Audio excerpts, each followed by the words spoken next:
तो एक बार फिर एजुकेशन सदगुरु के डेली जी के क्विज प्रोग्राम में आपका बहुत बहुत स्वागत है। Daily quiz, mock test, current affairs, question and answer के लिए आप हमारी वेबसाइट www.educationsadguru.com पर विजिट कर सकते हैं। तो चलिए दोस्तों, आज के अपने सेशन की शुरुआत हम कल के अभ्यास प्रश्न के द्वारा करेंगे। कल हमने आपसे अभ्यास प्रश्न में पूछा था कि सुरेश रैना के अतिरिक्त CSK यानी चेन्नई सुपर किंग्स के किस अन्य खिलाड़ी ने निजी कारणों के चलते IPL 2020 में नहीं खेलने की घोषणा की है। इस प्रश्न का सही आंसर है ऑप्शन सी यानी हरभजन सिंह। हाल ही में इंडियन प्रीमियम लीग यानी IPL के सीजन 13 में सुरेश रैना के बाद हरभजन सिंह ने निजी कारणों के चलते IPL से अपना नाम वापस ले लिया है। आपको बता दें कि हरभजन ने IPL में सबसे ज्यादा 1249 डॉट बॉल डालने का रिकॉर्ड बनाया है और सुरेश रैना टूर्नामेंट में सबसे ज्यादा 5368 रन बनाने वाले दूसरे बल्लेबाज हैं। चलिए आज के सेशन का अपना पहला प्रश्न देख लेते हैं कि निम्नलिखित में से कौन सा देश अभी हाल ही में हिंद प्रशांत क्षेत्र क्लब में शामिल हुआ है। इस प्रश्न का सही आंसर है ऑप्शन सी यानी जर्मनी। हाल ही में जर्मनी हिंद प्रशांत क्षेत्र क्लब में शामिल हो गया है। व्यापार मार्गों को आक्रामक चीन से सुरक्षित रखने के लिए यह कदम उठाया गया है। जर्मनी ने हिंद प्रशांत क्षेत्र के लिए अपनी रणनीति औपचारिक रूप से अपनाई है और इस संबंध में 40 पृष्ठों के दिशा निर्देशों का एक प्रारूप भी तैयार किया है। आपको बता दें कि फ्रांस के बाद हिंद प्रशांत क्षेत्र के लिए औपचारिक रणनीति तय करने वाला जर्मनी दूसरा देश बन गया है। चलिए अगला प्रश्न देख लेते हैं कि निम्नलिखित में से कौन सा देश ब्रिक्स देशों के विदेश मंत्रियों की बैठक की अध्यक्षता कर रहा है। इस प्रश्न का सही आंसर है ऑप्शन बी यानी रूस। बीते 4 सितंबर को ब्रिक्स देशों के विदेश मंत्रियों की ऑनलाइन बैठक का आयोजन किया गया।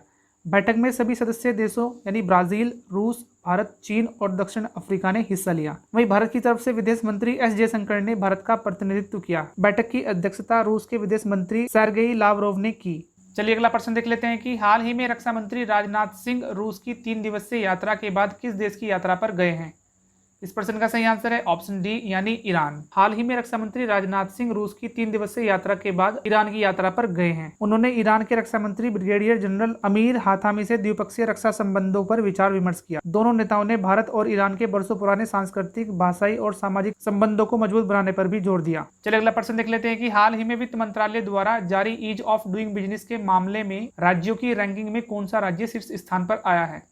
इस प्रश्न का सही आंसर है ऑप्शन ए यानी आंध्र प्रदेश। हाल ही में केंद्रीय वित्त मंत्री निर्मला सीतारमण और वाणिज्य एवं उद्योग मंत्री पीयूष गोयल ने कारोबारी सुगमता यानी ईज ऑफ डूइंग बिजनेस मामले में राज्यों की रैंकिंग 5 सितंबर को जारी की थी। आपको बता दें कि यह कारोबारी सुगमता रैंकिंग का 4था संस्करण था और इस रैंकिंग में आंध्र प्रदेश प्रथम, उत्तर प्रदेश दूसरे और तेलंगाना तीसरे स्थान पर रहे हैं।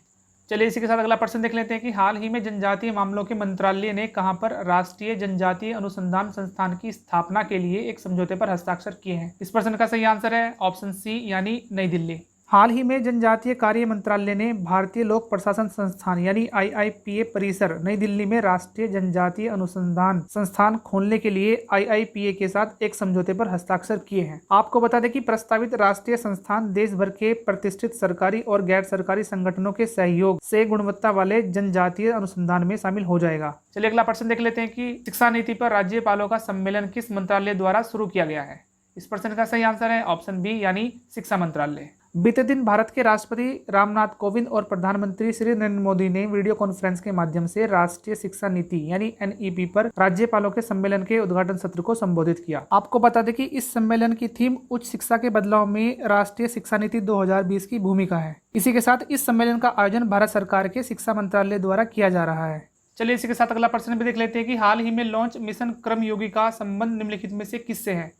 इस प्रश्न का सही आंसर है ऑप्शन सी यानी सिविल सेवा। हाल ही में प्रधानमंत्री नरेंद्र मोदी की अध्यक्षता में केंद्रीय मंत्रिमंडल ने सिविल सेवा क्षमता निर्माण के लिए राष्ट्रीय कार्यक्रम मिशन कर्मयोगी को मंजूरी दी है। इसके अलावा केंद्रीय मंत्रिमंडल ने सरकारी अधिकारियों और कर्मचारियों को iGOT कर्मयोगी डिजिटल प्लेटफॉर्म के तहत अपने प्रदर्शन को बेहतर बनाने का अवसर प्रदान करने के लिए सिविल सेवा क्षमता निर्माण या मिशन कर्मयोगी के लिए एक राष्ट्रीय कार्यक्रम शुरू करने को भी अपनी मंजूरी दी है। चलिए अगला प्रश्न देख लेते हैं कि पैंग लबसोल फेस्टिवल का संबंध निम्नलिखित में से किस राज्य से है।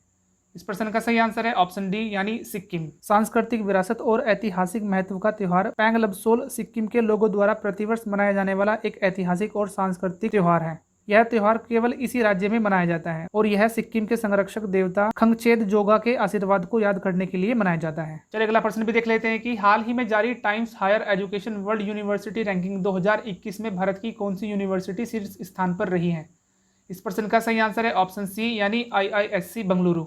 बीते दिनों यूनाइटेड किंगडम स्थित टाइम्स हायर एजुकेशन ने वर्ल्ड यूनिवर्सिटी रैंकिंग 2021 को जारी किया है और इस रैंकिंग में ऑक्सफोर्ड यूनिवर्सिटी पहले स्थान पर, वहीं स्टैनफोर्ड यूनिवर्सिटी दूसरे और हार्वर्ड यूनिवर्सिटी तीसरे स्थान पर रही है। इसके अलावा यदि भारत के संदर्भ में बात करें तो भारतीय विज्ञान संस्थान यानी IISc बेंगलुरु पहले स्थान पर, वहीं भारतीय प्रौद्योगिकी संस्थान यानी IIT रोपड़ दूसरे और भारतीय प्रौद्योगिकी संस्थान इंदौर तीसरे स्थान पर रही हैं। चलिए आज के सेशन का आखिरी प्रश्न देख लेते हैं कि हाल ही में किसे प्रेस ट्रस्ट ऑफ इंडिया का नया अध्यक्ष नियुक्त किया गया है। इस प्रश्न का सही आंसर है ऑप्शन बी यानी अविक कुमार सरकार। हाल ही में आनंद बाजार ग्रुप ऑफ पब्लिकेशन के उपाध्यक्ष अविक सरकार को प्रेस ट्रस्ट ऑफ इंडिया का अध्यक्ष चुना गया है। आपको बता दें कि वह Punjab Kesari group of newspaper के मुख्य संपादक विजय कुमार चोपड़ा का स्थान लेंगे। वहीं बात करें प्रेस ट्रस्ट ऑफ इंडिया की तो उसका मुख्यालय नई दिल्ली में स्थित है।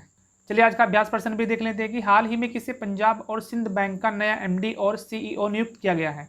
Option A S Krishnan, B S Harishankar, C Murali Ramakrishnan या फिर डी VG मैथ्यू। इस अभ्यास प्रश्न का आंसर आप हमारे कमेंट सेक्शन में जरूर दीजिएगा और यदि आज की वीडियो आपको पसंद आई तो वीडियो को लाइक करें, कमेंट करें और दूसरों के साथ शेयर भी करें। और यदि अभी तक आपने हमारे चैनल को सब्सक्राइब भी नहीं किया है तो चैनल को प्लीज सब्सक्राइब करें और घंटी वाले बटन को जरूर क्लिक करें ताकि सबसे पहले नोटिफिकेशन आप ही के पास हो। तब तक के लिए आप हमारे चैनल पर लगातार बने रहिए।